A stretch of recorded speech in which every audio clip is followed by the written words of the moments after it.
இனிமே கண்ணை மூடிட்டு கடலை எண்ணெய் வாங்கலாம். ஏன்னா மந்த்ரா கடலை எண்ணெய் இதயத்தின் தயாரிப்பு.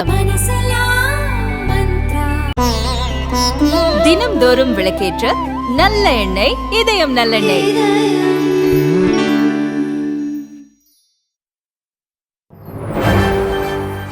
வணக்கம். செய்திச் சுருக்கம். தென் மாவட்டங்களில் வெளுத்து வாங்கும் மழை. தென் இலங்கை கடற்கரையை ஒட்டிய வங்கக்கடல் பகுதிகளில் வளிமண்டல கீழடுக்கு சுழற்சி நிலவுகிறது.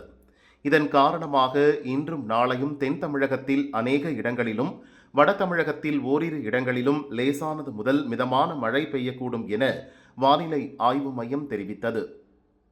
கன்னியாகுமரி, திருநெல்வேலி, தூத்துக்குடி மற்றும் தென்காசி மாவட்டங்களில் ஓரிரு இடங்களில் இன்று மிக கனமழை பெய்யக்கூடும்.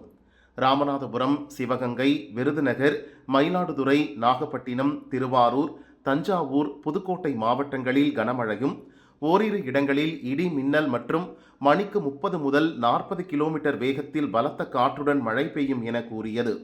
தென் மாவட்டங்களில் நேற்றிரவு முதல் விடிய விடிய மழை பெய்து வருகிறது. தொடர்ந்து பெய்து வரும் மழையால் மக்களின் இயல்பு வாழ்க்கை பாதிக்கப்பட்டுள்ளது.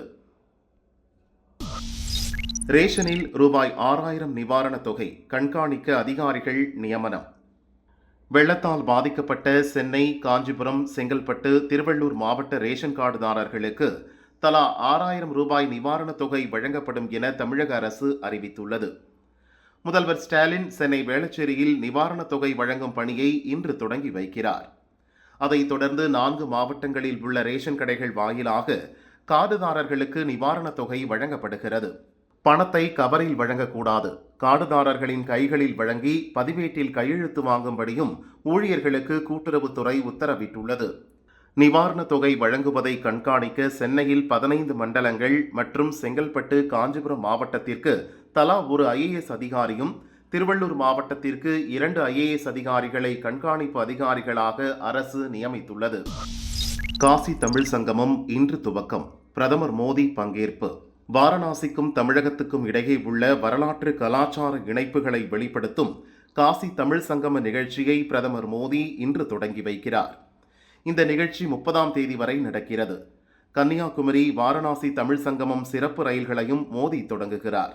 2வது காசி தமிழ் சங்கமம் நிகழ்ச்சியில் கலாச்சார பிணைப்பை வெளிப்படுத்தும் வகையில் கருத்தரங்குகள், கவியரங்குகள், கலந்துரையாடல் என பல நிகழ்ச்சிகள் நடத்தப்பட உள்ளன. தமிழகத்திலிருந்து 1400 பேர், தலா 200 பேர் என 7 சிறப்பு ரயில்களில் வாரணாசி செல்கின்றனர். சென்னை, கோவையிலிருந்து சிறப்பு ரயில்கள் இயக்கப்படுகின்றன. ரூபாய் 6000 பெறுவது குறித்த சந்தேகங்களுக்கு இலவச தொலைபேசி எண் அறிவிப்பு. மிக்ஜாம் புயல் மழையால் பாதிக்கப்பட்ட மக்களுக்கு 6000 ரூபாய் நிவாரணத் தொகை வழங்கும் பணி இன்று தொடங்கப்படுகிறது.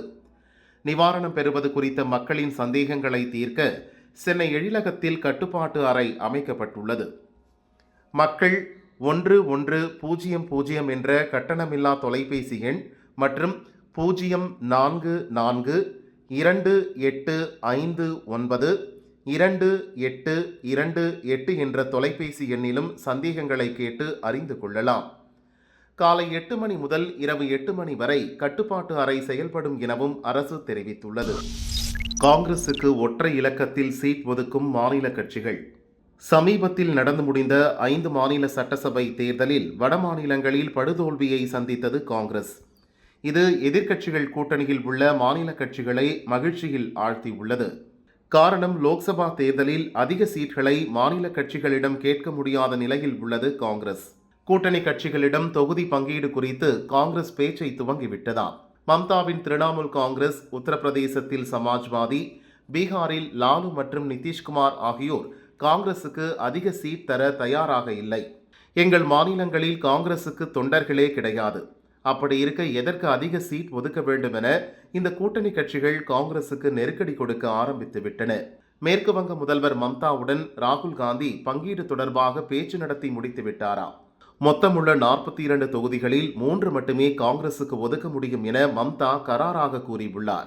இதற்கு ராகுல் ஒத்துக்கொண்டார் எனவும் சொல்லப்படுகிறது. பீகாரிலும் இதே நிலைதான் காங்கிரசுக்கு ஏற்படும் என்கின்றனர். தமிழகத்தை பொறுத்தவரை 5 தொகுதிகளுக்கு மேல் காங்கிரசுக்கு கிடைக்காது என செய்திகள் அடிபடுகின்றன. மிக்ஜாம் புயலால் வலைகள் சேதம், பழுது பார்க்கும் பணியில் மீனவர்கள். மிக்ஜாம் புயல் காரணமாக பழவேற்காடு பகுதி மீனவர்கள் பெரிதும் பாதிக்கப்பட்டனர். கடந்த 20 நாட்களாக கடலுக்கு செல்லவில்லை. புயலால் மீன்பிடி உபகரணங்கள் சேதமடைந்தன. புயல் பாதிப்பிலிருந்து மீளாத நிலையில் சேதமான படகுகள், வலைகளை சரி செய்யும் பணியில் மீனவர்கள் ஈடுபட்டுள்ளனர். இதனிடையே எண்ணூர் முகத்துவாரத்தில் கலந்துள்ள எண்ணெய் கசிவால் மீனவர்கள் மீன்பிடிக்க செல்ல தயக்கம் காட்டியுள்ளனர். அரசு அறிவித்துள்ள நிவாரணத் தொகையை உடனடியாக வழங்க வேண்டும் என கோரிக்கை விடுத்துள்ளனர். மார்கழி பிறந்தது, திருப்பாவை ஒலித்தது. மார்கழி மாதம் இன்று பிறந்த நிலையில் பெருமாள் கோயில்களில் சிறப்பு பூஜை மற்றும் திருப்பாவை பாடல்களை பாடி பக்தர்கள் சுவாமியை தரிசித்தனர். திருவொற்றியூர் காலடிப்பேட்டை கல்யாண வரதராஜ பெருமாள் கோயிலில் ஆண்கள், பெண்கள் என பக்தர்கள் திரளாக வந்து பெருமாளை வழிபட்டனர்.